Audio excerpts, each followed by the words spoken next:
In the beginning there was God. There was no earth or sky or sea or animals, but in the beginning there was God. Out of nothing, God created the heavens and the earth. He created light, sky, dry land, and watery deep. He commanded the land to bear vegetation, the sun to govern the day, and the moon and stars to govern the night. He commanded the waters of the deep to spring with aquatic life, and birds of the air to soar throughout the vast blue sky. Then God created all the creatures of the land. But something, rather someone, was missing. So out of the dust God created Adam, then Eve.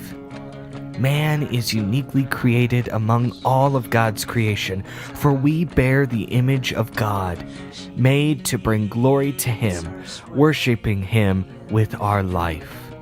All of life is worship, but who or what we choose to worship is a choice. When we choose to worship someone or something as if they were God, we sin. Often we come to a welcoming church service at a church building expecting to worship. We hear the sound of a drum, the clang of a guitar, the voice of an angel, and the wail of a saxophone to the tune of a worship song. But that in and of itself is only noise. Worship shouldn't feel like a concert we go to watch. Worship is something we participate in and doesn't end when we walk out the door. Worship should be organic, homemade, an overflowing response from our hearts to God.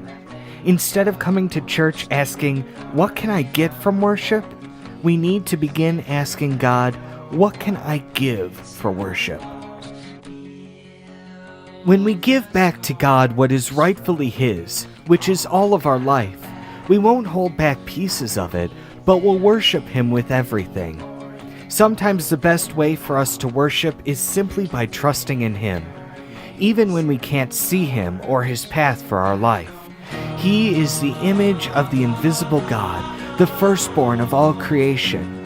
For by Him all things were created, in heaven and on earth, visible and invisible, whether thrones or dominions or rulers or authorities. All things were created through Him and for Him. And He is before all things, and in Him all things hold together. And He is the head of the body, the church. He is the beginning,